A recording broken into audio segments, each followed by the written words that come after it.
Welcome to Positive Philter with your host, Philip Wilkerson, a podcast that focuses on friends, family, health, and career, with a little self-help along the way.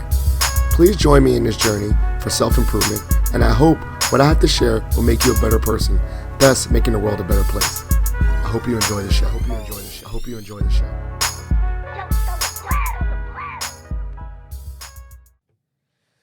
Hello, people of the world. It's Philip Wilkerson back with another episode of Positive Philter. I feel like I'm going to call this a mini-series, not really, because it's one of my mini episodes, but this is in my Dean series, right? I'm trying to go through all the deans of George Mason University to really ask about their journeys within their disciplines as well as in their individual career journeys. But I have my second dean, so right now, I have the pleasure of having Dean Rick Davis, the Dean of the College of Visual and Performing Arts, affectionately known as CVPA, joining me for the podcast. And we're just going to have a great discussion about his career within the arts as well in academia. But before we get started, Dean Davis, tell us a little bit about yourself. Okay. Well, first of all, please call me Rick. Yeah, absolutely. Okay. As you would outside this room, right?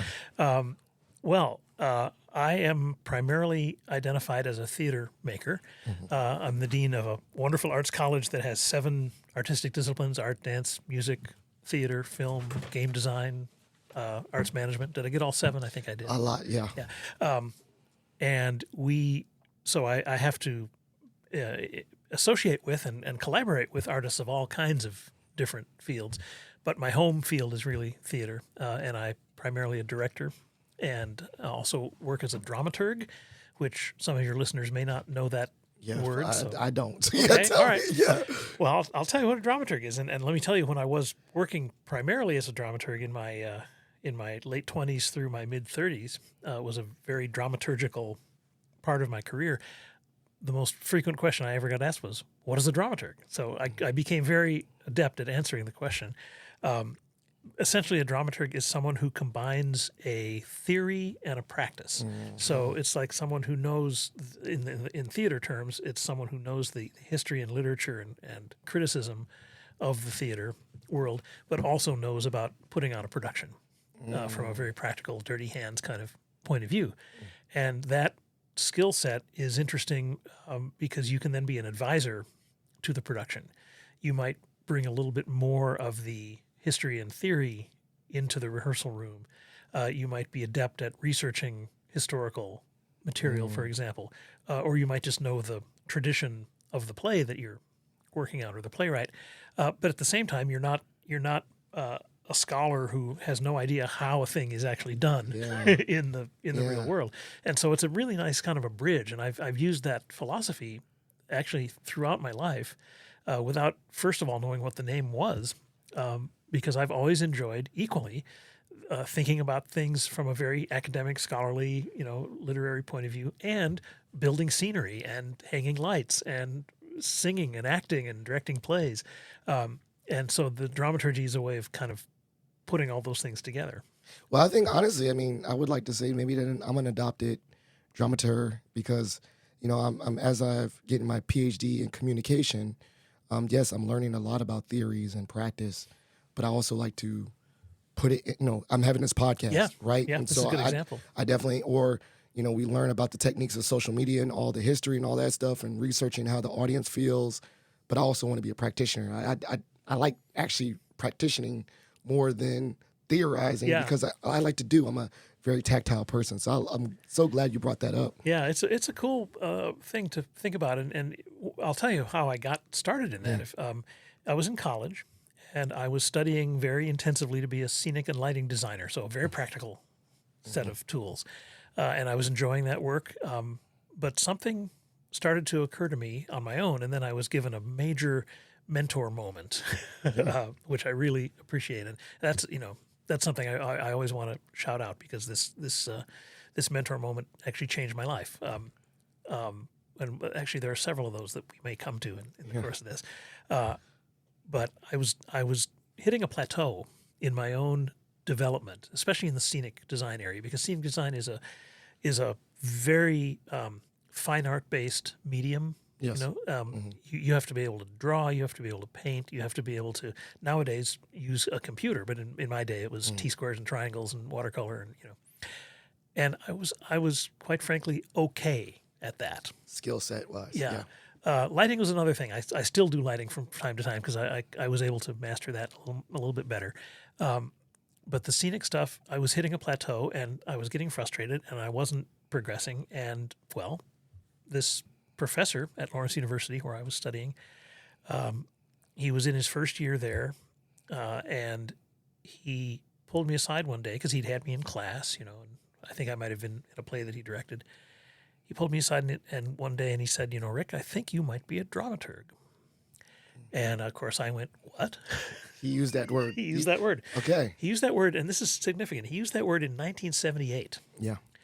When the profession of dramaturgy was just getting started in the American theater. It had been established in Europe for quite a while, but in terms of the American professional theater, it was a brand new thing. There were hardly any training programs for it. There were a lot of theaters that had never heard of it, but this guy came to us from the Guthrie Theater in Minneapolis, which was one of the first theaters in the country that ever employed dramaturgs, so he knew what that was. Yeah. And he recognized somehow that spark in me. And after I got finished saying, what? He explained what he knew about what a dramaturg does, and he said, just think about that. And because I was a junior, I think, over the next, what turned into 2 more years, because I was a 5-year student. Hey, shout out to them. I was super senior too, so shout out to the super seniors. And the 5th year was pretty good for me. I don't know about you. But I was lonely. All my people bounced. I know. I was ready. But I got a lot done my 5th year. Anyway, but Fred Gaines is this gentleman's name. He passed away just a few years ago, near and dear to my heart always, and for that insight and many other things as well. But I started researching it. I started looking into it and ended up going to grad school as a dramaturg in an early cohort. I started grad school in 1980 when the dramaturgy program that I attended at Yale Drama School was only 10 years old. Right, so it was at Yale. Yeah, and it was a very new program. And new.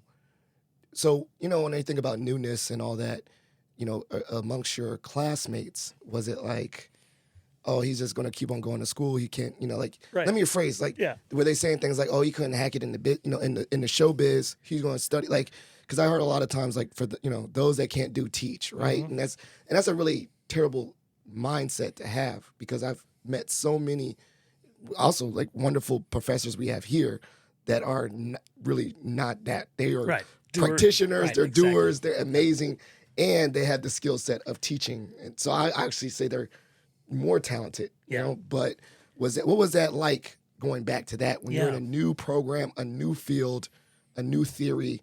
How was that like explaining that to your peers or yourself or whatever? It was a really insightful question because there were people at the Yale Drama School, which, was and is, an amazing training program. I won't get into rankings, but, it was out there. It's out there, yeah. Yeah, what's his name? One dude from Living Color, David Allen Greer went there. Oh, yeah. He was my classmate, actually. Oh, we were there at the same time, yeah. Okay. Yeah, and we could go on, right? Yes. Name dropping, but I won't do that. You can drop names and check them, but I'm not going to do that. No, that's crazy. But it was a great cohort. But yes, there was some not skepticism is the wrong word, but some uncertainty even there about, well, now you're in my rehearsal. Why are you here? What are you doing here? And in a way that was okay because we had to earn our right to be in those rehearsals. We had to prove that we were useful. And I didn't mind that. First of all, and then this is a little true confession here, which if anybody in my immediate family is in the listening audience for this, they might not even know what I'm about to say. I had kind of a plan in mind in going into dramaturgy that I wanted to be a dramaturg because I was truly interested in it, but I also wanted to morph eventually into being a director. Yeah. And I thought then, and I continue to believe, that dramaturgy is, first of all, a great career in and of itself, but it's also the best preparation for being a director.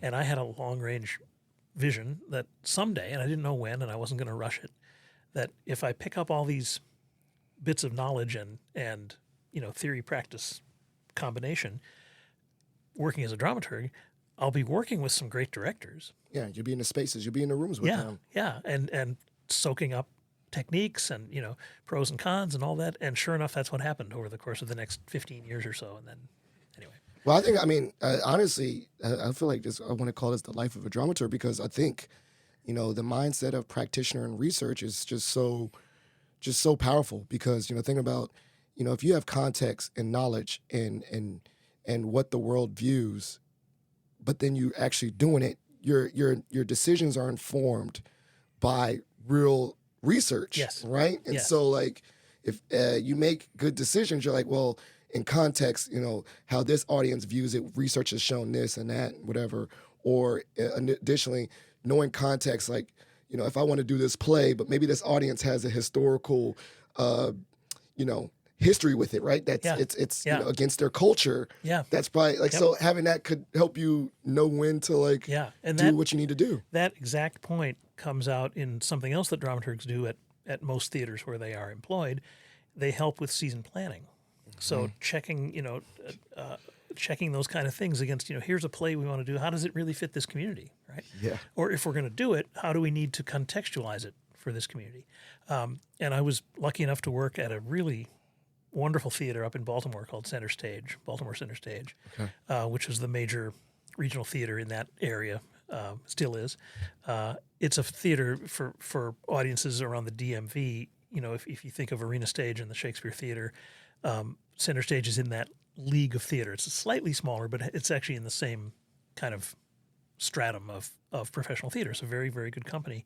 And I was so lucky to work there for about 6 seasons. First as the dramaturg. I was their first dramaturg ever. I mean, first full-time dramaturg. They had hired some folks on a freelance basis, but I helped establish dramaturgy at that theater. And then I morphed, in my last year and a half there, I morphed into a title called Associate Artistic Director. And that's the role I held until I came to Mason in 1991.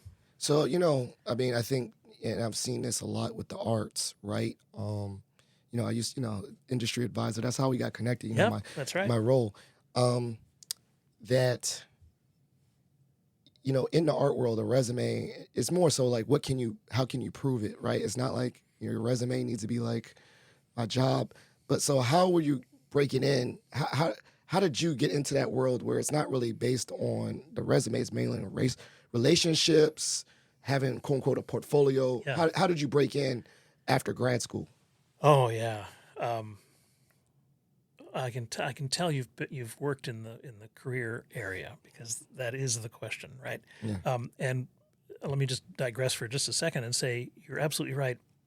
Obviously, the resume is important, but what's really important is the impression you make when you walk into the room. As an actor, which I'm not primarily an actor, but I've done some acting. But I've cast hundreds of actors, right, from the other side of the table. We don't look when we're seeing an 8-hour day of auditions. We don't necessarily look at where you went to school. Yeah. We look at you. Yeah. And how did you convey your skill, your talent? How did you convey yourself? How did you handle the audition material? How did you handle adjustments that we asked you to do on the fly? Give a couple notes. How does the actor take it? And I sometimes say this is a little bit reductive, but it's true enough to say that I say I don't really look at where they trained until after I see them, and it doesn't matter to me where they trained unless I've got 2 actors that I just can't decide between.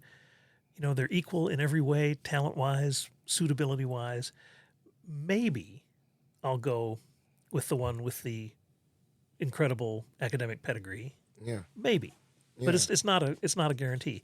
For me, as a dramaturg, the degree probably meant a little bit more because it's kind of a quasi-academic position. You want to be, if you're going to hire a dramaturg, you want to be sure that they actually have read stuff. Yeah. Research. And the degree Or wrote proves stuff that. too. Yeah. Right, exactly, both. But I got my first dramaturgy job by careful relationship development with the artistic director of Center Stage at the time, a guy named Stan Vojevodsky. I was teaching full-time at first, at a beautiful little college called Washington College on the Eastern Shore of Maryland in Chestertown, Maryland, which is just across the Chesapeake Bay from Baltimore. Yeah. And I knew that I loved teaching even then. I think I love it more now, but I loved being in the room with students some of whom were my age at that point. Yeah. But I also saw just across the bay, about an hour and 15 minutes away, was this fantastic regional theater that I respected, knew about. So I started going to shows. I started trying to meet people. I met a few people. I started writing letters. In those days, you would write letters, right? And I introduced myself to Stan over that, right? Then he came to see a show that I worked on in Pittsburgh at another theater. Didn't come to see my work. He came to see other things, but we met again, and it was, okay, this was good, And so over the course of about 2 years of this took about 2 years to curate a relationship. yeah. So but we did, and finally I wrote him a long letter. No, wait, out of order. After this 2 years, he actually got in touch with me and said, our theater is considering creating a part-time but continuing dramaturge position. So we're trying to get away from freelancers and we're trying to hire a staff person. How would you describe that position if you were to? He wants you to draft the position. Yes. So I did. I wrote a 4-page letter, typed, single-spaced, and At the end, you said, and the person that fills this is me. Basically. And sure enough, and I put that in the mail, and I went off on my honeymoon and came back to a lovely message saying, come over and let's talk about this. That's awesome. And just that very spring, this was in the winter of 1985, and in that very spring of 86, I started. That's great. It's kind of like that exercise, right? The dream job you want, and then you actually did. Yeah. So one of the things, though, that you made, and this is where you put the academic hat on, is like, well, then if I'm a college kid, I can say, okay, I just need to build up skills and relationships. Why do I need to go to a school to study, insert any creative discipline, art and visual technology? If I just get on my own computer, I can do this at home. Yeah. Dance, just go to my dance studio and dance on weekends and get those skills. So what would you say to someone to say, okay, but in addition, academic degree in creativity or in a creative field is a benefit? Yeah. Okay. Oh boy, that's a big open door. Yeah. But I'm going to walk through it. Yeah. Number one is craft. Anything we do in the performing or visual arts is based on craft. And there are some people who are naturally gifted, and they already have a lot, but they still have to learn craft, right? They still have to learn process, and they need to refine their skills, right? And you can do that in an academic program if you find the right one. Second thing is what I would call insight. Nobody knows everything. Most of us don't know that much, right? And being around a cohort of students, being around good faculty, being around, and this is my commercial for the liberal arts, but being around other kinds of ideas that don't seem to be relevant right now, but might come into play later on in my own life. Directing the plays I've directed, I have become so interested in things like astronomy. Yeah. Because I've directed plays, about Galileo, right? Well, thank goodness I had a physics class, right, in college that I was required to take. Yep. Right. Yeah. And the basic understanding of, of basic physics, basic astronomy led me to be able to grapple with the things that were going on in that play so much more easily. Same with religion, same with history. Yep. Shout out to history makers. Yeah. I mean, that stuff is never going to go to waste if you have a career in the arts. Your artistic output is a Venn diagram of your talent and your skill, which are two different things, and your insight. Yeah. And to fill up that bank of insight, is what school is all about. And I love that about being even today, having been teaching now for all these years, this is such a cliche alert, okay, but I still feel like a student. Yeah, me too. Every single day. Yeah. 'Cause I have to learn new stuff all the time, and students teach me new stuff all the time. And so I kind of feel like my bag of insight is getting refilled all the time, and that's so important. So there's every reason to. Yeah, I was about to say one thing that kind of stood out too that you spoke upon. I don't know if that aligns with insight. Is just the social capital that you get from going to actual brick and mortar school. Yeah. Like just as easily, me and you could just stay at home, do a master class, virtual, learn all the craft on an online platform. But the fact that I can reference real people, my alum, fellow classmates, and it is cliche because they always say, stand up or look to your left and your right. Your classmates are people that you're going to be your future colleagues or it's really true. Your people in the field, right? And then the dance kids, they stay together and put each other on for jobs. Yes, they do. Or they wear that Mason. If you're wearing that Mason hat and you're at a studio, someone's like, oh, you went to Mason. So, I mean, I think that's going to be my biggest sell on going to college is that you can get that information anywhere. Information is very readily available. Yep. But it's the relationships and the in-person to person relationships that Mason or any institution yields. That is the selling point for going to college. Yeah. And the other thing is, critical thinking, another great thing that we talk about here. I mean, that's a formal process, right? You learn to analyze data and ask questions about it and create original syntheses, right? All that sounds very academic. There's another kind of critical thinking, which is interpersonal critical thinking. And I think the only way you get that is in person. Yeah. I think even with as used to Zoom and everything else that we are, with as used to Khan Academy or other, sort of information download sort of sources, that's relatively passive. But here we are sitting in a room together, right? We could be doing the same interview 1,000 miles apart, and it would sound kind of the same. But I'm making eye contact, right? And you're nodding, or you're going, or you're taking, and I can see you taking notes. To me, that's how actual collaboration 100%. happens. And in you try out an attitude, or you make a statement, and you can see immediately what's happening in the room with the other people. And I just think that's really, really important. And if you wanted to talk about directing plays as an example of this, I mean, we did a lot of theater during the pandemic. Yep. Some of it was excellent. Some of it was brilliant, in fact. But the most brilliant theater during the pandemic was theater about doing theater in the pandemic. Yeah. It was commentary on, because it was theater artists going, man, this is hard. Bubble outside themselves. Yeah. Yeah. And when finally we were able to come back together, the feeling in the room, several rooms that I was part of, was like, oh my God, That's what it feels like we're to back. hear a clap or Yeah. feel the audience clap. And the audience was ecstatic. Or to come hear back. people laugh, right? Like it's really hard to be funny over Zoom. Yep. You're like, oh, I don't know if I'm hitting or not. No, like, exactly. You know, Exactly. Yeah. So like you have, I mean, I'm going to go with a strong assumption that the journey to a PhD or doctorate in the arts is not as, I'm not saying it's hard, it's not as common. I think a lot of people think when they think of doctorates or PhDs, they probably go straight to a scientist or some other discipline. So during that journey, when was it the spark for you to keep going and after the master's and get a doctorate? Are you like clairvoyant or something? No, I'm just really good at interviewing people. No, I've been doing this for a while. I write down notes. Because I have a weird story. So I got my MFA at Yale in 1983, and MFA is a terminal degree, right? So you can do anything. You could teach at an MFA, right? Exactly.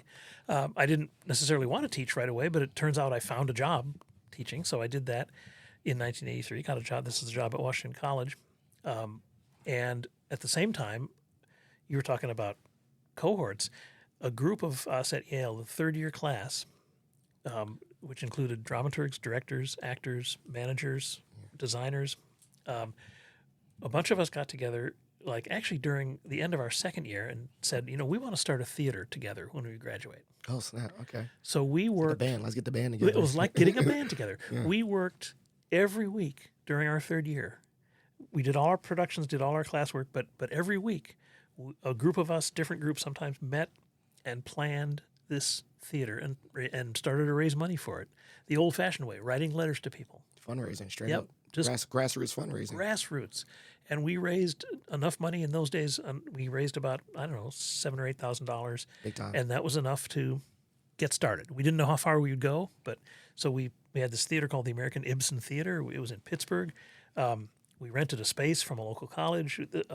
We hired a lot of our folks from Yale to come, and others too, folks from Pittsburgh and folks from around. And we put on a season of plays, and then we did it another 3 years running. And that's the one that the gentleman came and watched you, right? Yeah, Was in Pittsburgh. That's exactly right. Wow. Okay. So I mean, and we ended up creating some work that was actually pretty notorious. I almost said notorious. Yeah. Actually, a couple of them were notorious, but we actually ended up doing some work that got some attention nationally, and it was great fun. And then we ran out of money and That's life. and closed it after 3 years. But anyway, the point is that was a cohort-based project, and I was sort of paying for my share of it by teaching during the year, Yeah. and kind of keeping both ends together. So I'm not sure where I was going with that. You're answer. going with like how it went to like straight get your PhD. But, yeah. But Yeah. also just a real quick insight. Once again, this reiterates that the relationships you built in academia, Yeah. that was the moneymaker. Yes. Going to Yale for your dramaturg program was, yes, the real value add that you got out of it wasn't like this degree that says Yale, was that you got a group of people from a cohort. So Yep. that's it's just reiterating that fact. No, But yeah. exactly right. So the doctorate that I have is a DFA, Doctor of Fine Arts, Yes. which is a dissertation-based degree. It's like a PhD in Yeah. most ways. The MFA at Yale was a 3-year program, so I had all the coursework already, ready to go. I had to pass comprehensive qualifying exams, which I did. And the idea, in Yale's mind, for what that's worth, is that you work for a year or two, and then you finish your dissertation, and then you get your DFA. All right. So you already did the coursework. Yeah, the via coursework was them. done for the MFA. And, Right? and you already like have real life experiences. So they built this program saying, okay, now you're just going to do something research based. That's right. So what was your project? and what was your topic? My first project was on Ibsen, because we were doing this Ibsen theater, and I was totally immersed in Ibsen all the time. So I did some work on that, and then I got busy and put it aside for a while. And then I thought, I'm getting bored with it. No, that's wrong. I'm never bored with Ibsen, but as a scholar, I wasn't Yeah. that into it. So I had this other subject, 18th century English drama. I sort of fallen in love with that. So I started working on that, and I asked my faculty advisors, can I switch topics? They said, yeah, this is fine. And I got bored with that. Okay. And then I got real busy at Center Stage and then here at Mason, and I just kept putting it off. And we're talking now 1983, Yeah. That's right. right? So and every like 3 to 5 years, I would write to my Yale faculty, and I'd say, can I still work on this DFA? Or are you going to terminate me? Because sometimes programs will kick you out if you don't finish in a certain time frame. And they said, well, as long as you keep sending in new topics, we'll. Yeah. Or maybe they also say, as long as you give us your check too. It's Well, like fortunately, that was not on the okay. table. Yeah. Yeah. As long as you still pay tuition or Yeah, something. no, I didn't have to like register for like a class. No, Okay. it's totally, Okay. Yeah. totally off the books. Yeah. But the faculty changed, and I was working now professionally as a dramaturg, and I was like working with some of the new faculty who were also professional dramaturgs, so we knew each other as colleagues, and I kind of kept that string going. Yep. And finally, in the year 2001, 2002 maybe, right around then, I wrote to or called, I guess even emailed at that point, a guy named Mark Bly, who was a good friend. He had been at Arena Stage here, and he was the head of the dramaturgy program at Yale at the time. And I said, look, Mark, I want to get this DFA, but I will never do it unless you give me an up or out deadline. Oh, he was like, put the pressure on me. Yeah. Build the accountability on me. Exactly. I like that. So I said, let's you and I set a deadline, and if I don't finish by that time, I'm never going to do it. Yeah. And I put that on myself, and he agreed to it, Yeah. and it worked. So in 2003, Boom. Done. I finished the DFA, and the topic, I finally ended up with a topic that I really loved and have still continued working on, and that's translating Spanish Golden Age drama from the 17th century. Wow. That's And very niche. It's pretty niche, but I had pretty good Spanish, and I had been, and this is the real hook. This is another true confession.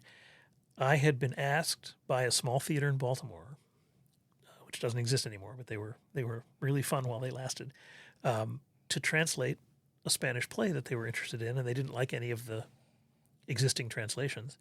So they came to me knowing that I did Spanish, and would you be interested in doing a new translation of this play? And I said, oh, yeah, let's try that. I loved doing it. I loved what they did with the production. So I knew that there was like a market for this kind of work if you played it right. So I ended up translating 3 plays by Calderón de la Barca, great 17th century Spanish playwright, writing a substantial historical critical introduction. So it actually is a book-length study. And in May 2003, received the DFA. So it was a 20-year journey, which is very unusual, and I don't recommend it to anyone out there, but it actually worked out perfectly for me. I love it. You give me some motivation, even though I heard 10 years is my cap for Yeah. PhD here, so I got 10. So I'll probably take up the whole time. So when did the transition from, teaching in academia to academic leadership? Obviously, for those that don't know, being a dean is a leadership position kind of further away from the instruction. So when was that journey started and how did that transpire? Yeah. It started through a series of emergencies. Okay. And this is another story that goes back a ways. But at George Mason, the arts programs that we now know came into being as a result of what I have come to call the Big Bang. Yeah. There was a Big Bang in 1990. Okay. And the Big Bang had 2 major components in it. One was we opened the Center for the Arts in 1990. The actual building. Concert hall, Concert hall, okay. Building opened in 1990. That makes sense. And the other thing that happened was the university created something called the Institute of the Arts, IOA for short. Okay. And at the time, that included just dance and theater and art. Music was over in College of Arts and Sciences and stayed there for a while. But the idea behind the Institute of the Arts and the concert hall was to bring professional artists onto campus. Yeah. And see if we could figure out a way to teach students in ways that may not be traditional academic ivory tower ways. So I was part of that wave. It came in 1991 from Baltimore, from Center Stage.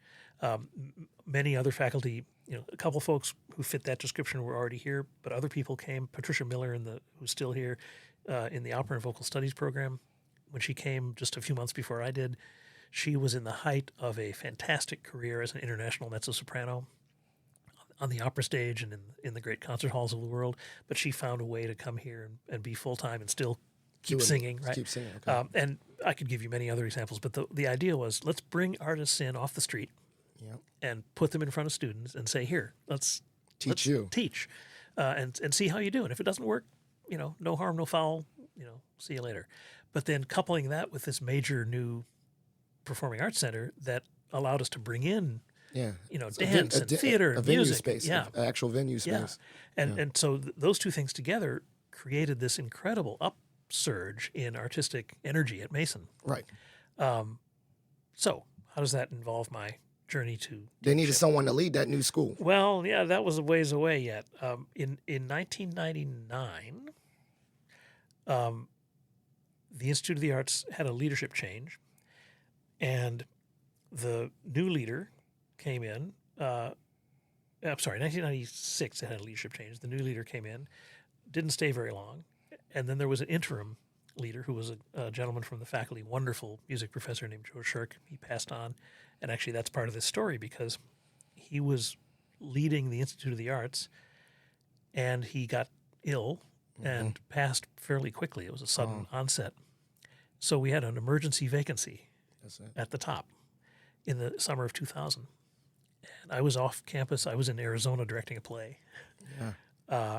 And Peter Stearns, the provost at the time, called me up in Arizona and said, hey, can you come back to Fairfax and talk to me because we got a problem. So I was literally parachuted into a leadership position in the fall of 2000 with to basically fill a vacancy that had been created by a resignation and a death. Wow. So yeah. it was That's you learn trial by Yeah, fire. it was trial by fire. Well, I was also, but then I'm dating back. Then I bet that was also big motivation for you to get this doctorate. Yes, it was. She's like, maybe let me lead by example. I want to be credentialed with this doctorate if I'm Yes, it the was. lead of that. Yep. So Peter Stearns and I talked about that actually during those moments. Well, then it was a lucky time in so many ways because what was to become the College of Visual and Performing Arts was just in the process of being developed.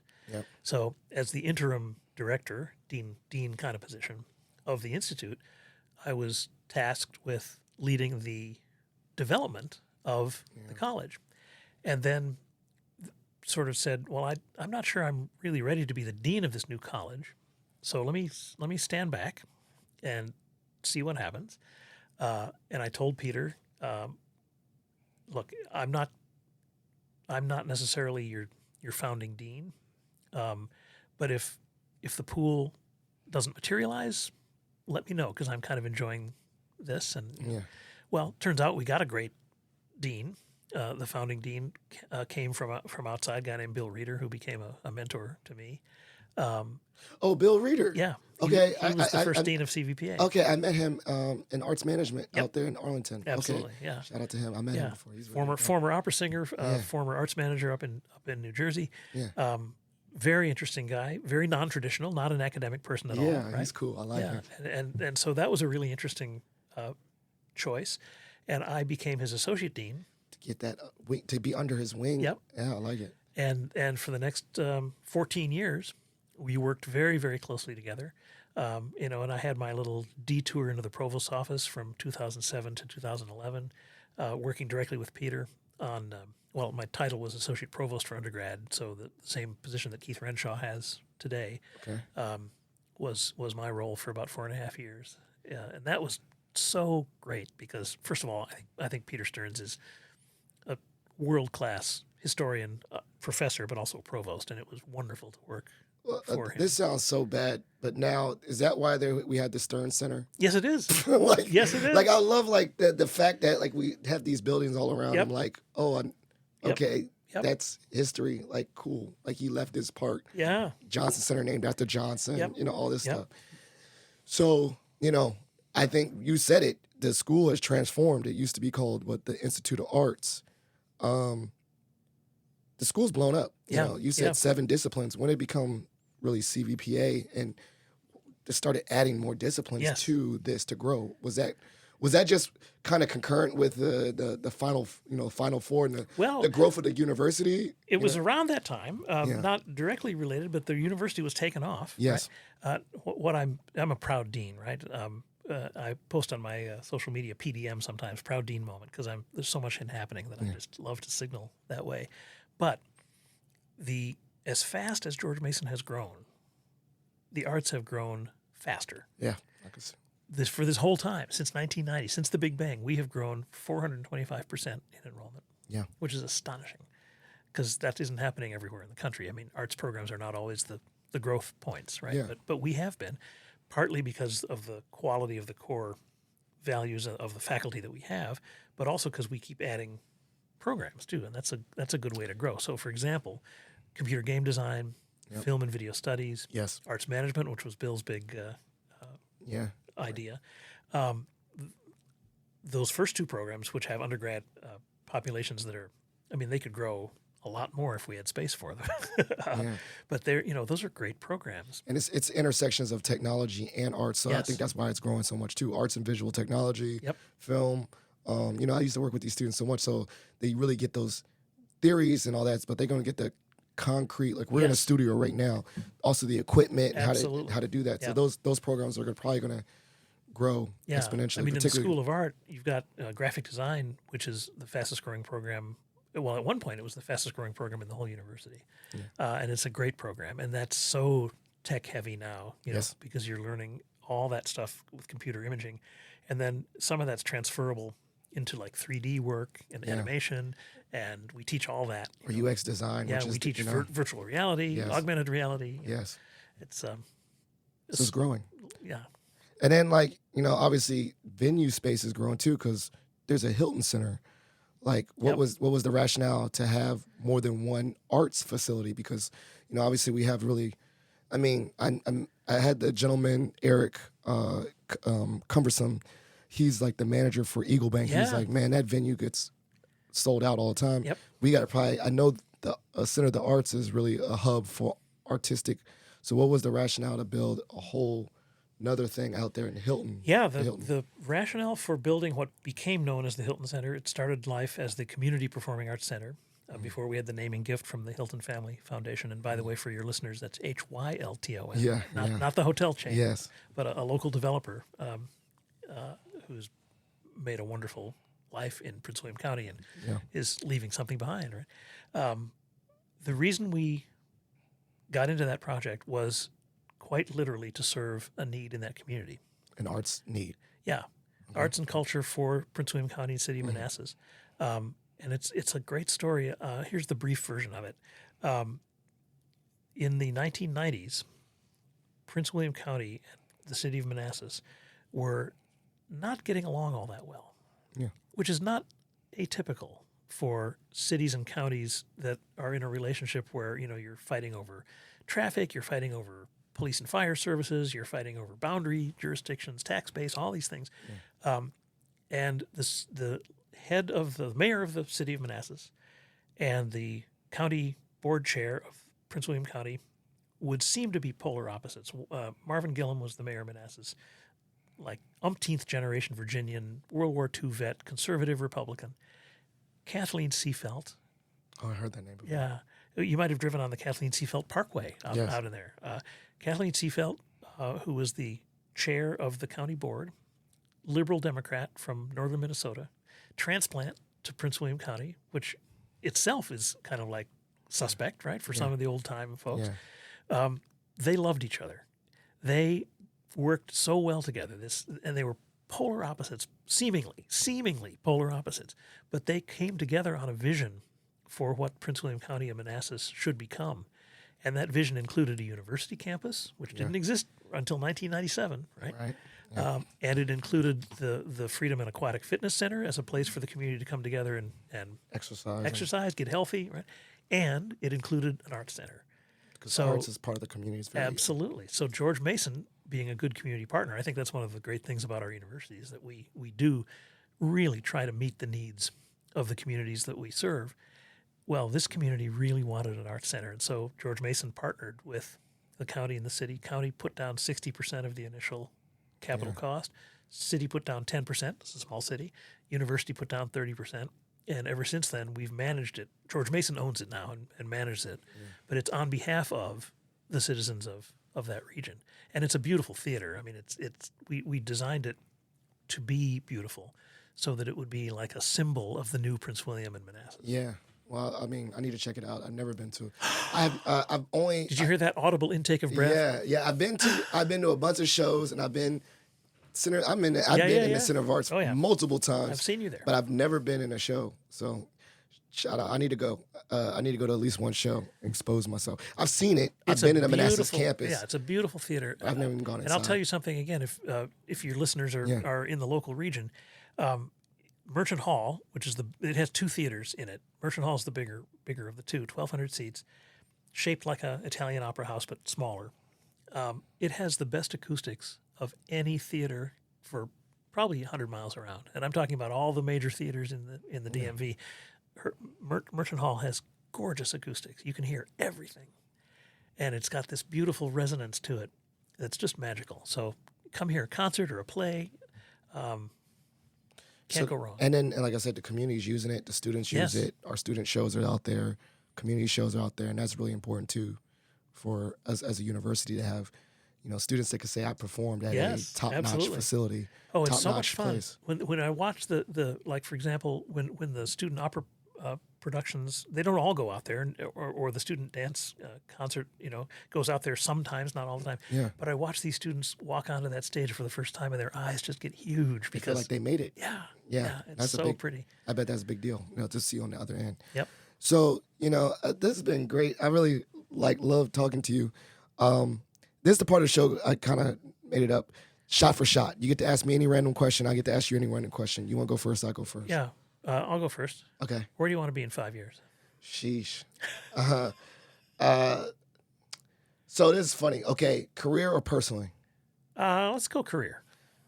I don't know. I mean, Is that going to get you in trouble? no, it's not. I mean, I think, let me say professionally, I think, though, I would say professional / academics. I don't see myself finishing this PhD in 5 years, but I do feel like I will progress further along in my discipline.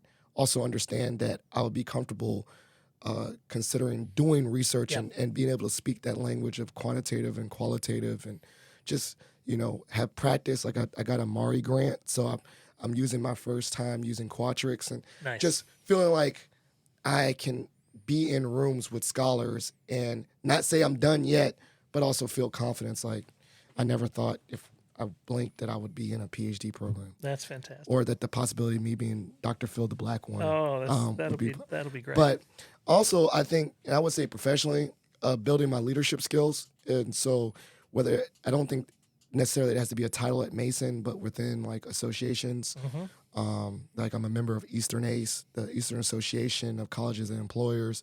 I'm a member of Alpha Phi Alpha Fraternity Incorporated.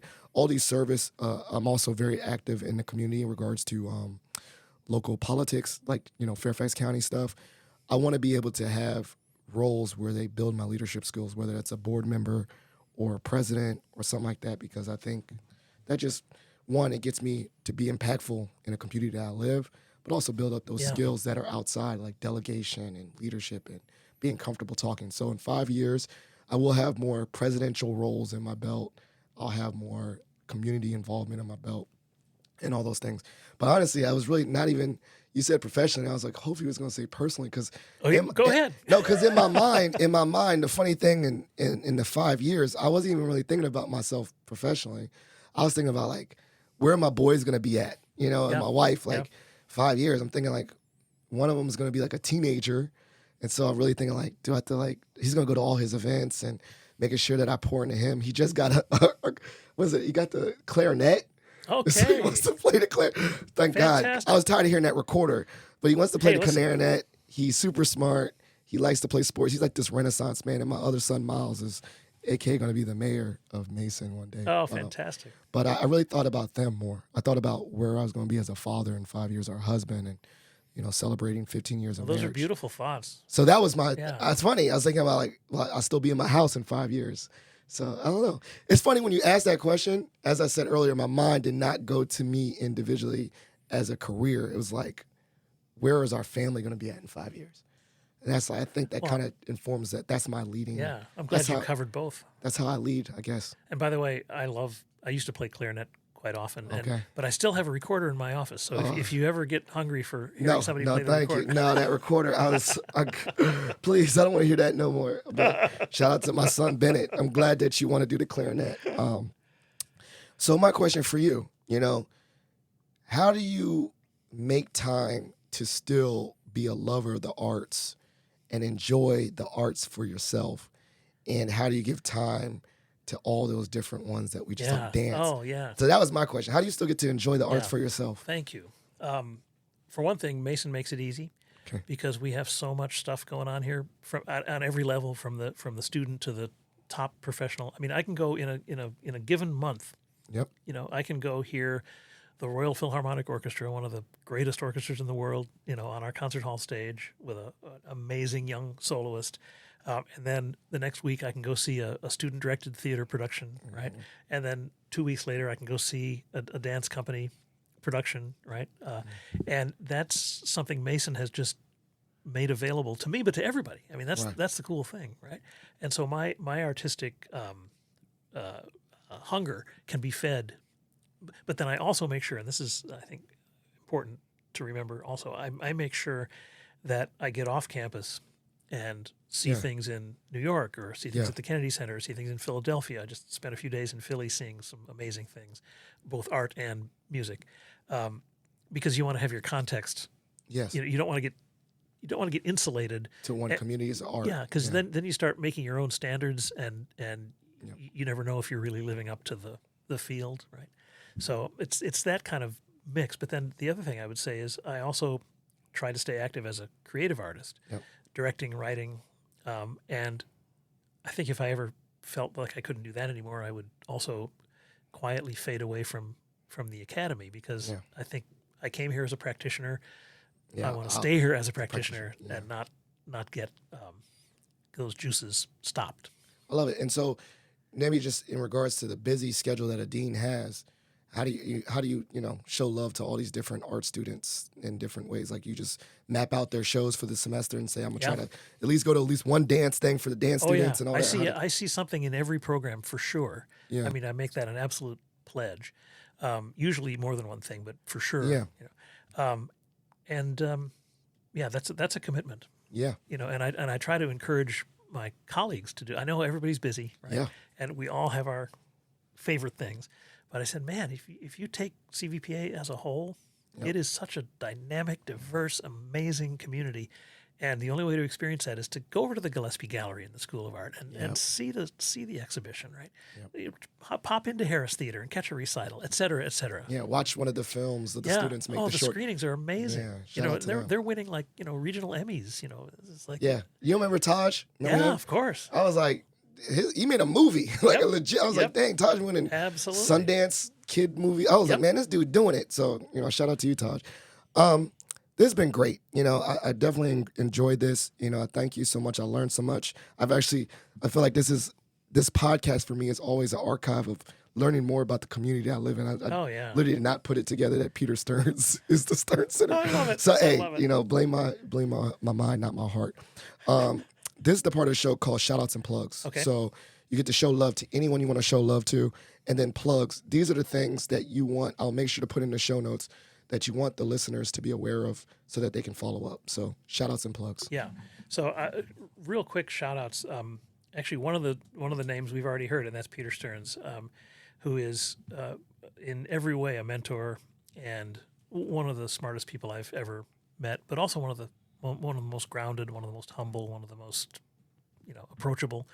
I wouldn't be here probably right now if I hadn't met him, and I wouldn't be in the role I am for sure. So I want to shout out to Peter Stearns, and I want to shout out the late Sarah Lawless, who was the founder of the first director of the Institute of the Arts and the person who hired me out of Baltimore in 1991. She was another unique individual. She was playing the role of a dean at a university in the arts with a degree that was a Bachelor of Science in Chemistry. Oh, smart. I love it. But she had an incredible career as an arts manager at some of America's greatest theaters. And that was the George Mason way at that time. Your degree doesn't prepare you for this, but your life prepared you. Yeah. So she saw that, and she lived that. And she was so amazing and innovative and fun. And she really helped us become the place that we are today. So Peter and Sarah would be two big shout outs.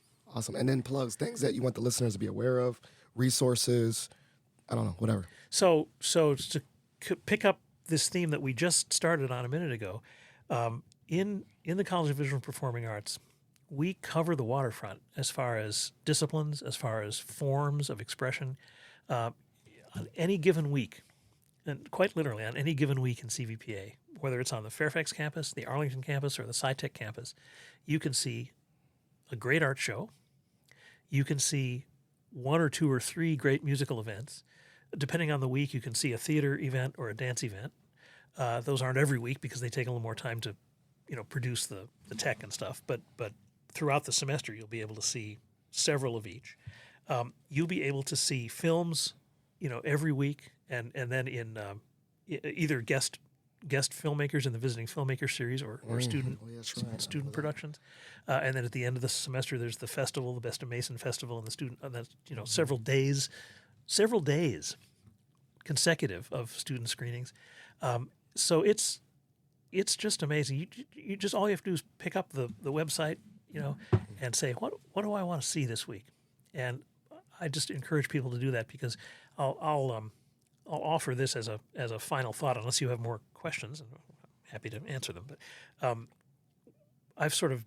we've developed this 4-word elevator speech over the last couple of years, and the 4 words are: the arts create community. Mm-hmm. The arts create community, and I just can't think of any work that I can do that's more important than that.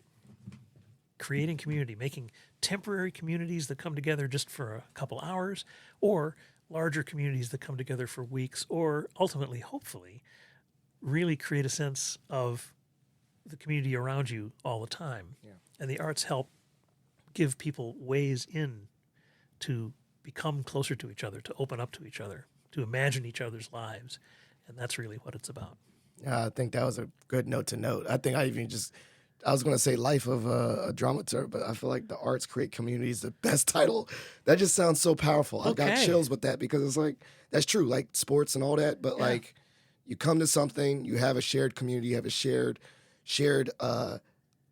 experience. I think that's what always. It's a shared experience. I think that's what they say about theater, right? Is that regardless of what's going out in the world, in this space right now, we're sharing an experience. And sometimes the actors say when they do that 360 thing, like, we're here together. And I was like, I felt that. I need to get my culture up, man. You got me going. I got to go at least one more show. Positive Filter listeners, this has been a great episode, and please, support George Mason and the College of Visual and Performing Arts. There's just so many amazing things that are going on. If you like this episode, please share it with a family member and friend. Additionally, as you know, every episode is dedicated to the memory of my late father-in-law, Jeff Kirsch. So please consider donating to the Jeff Kirsch Anti-Hunger Fund. Additionally, as the Prince of Positivity, if you're affiliated with the Mason Nation, please consider sending a Pats for Patriots to your fellow Mason affiliated friend, staff member, just to uplift their day. So I'll put that in the show notes. But this has been a great time. Thank you so much, and we're out.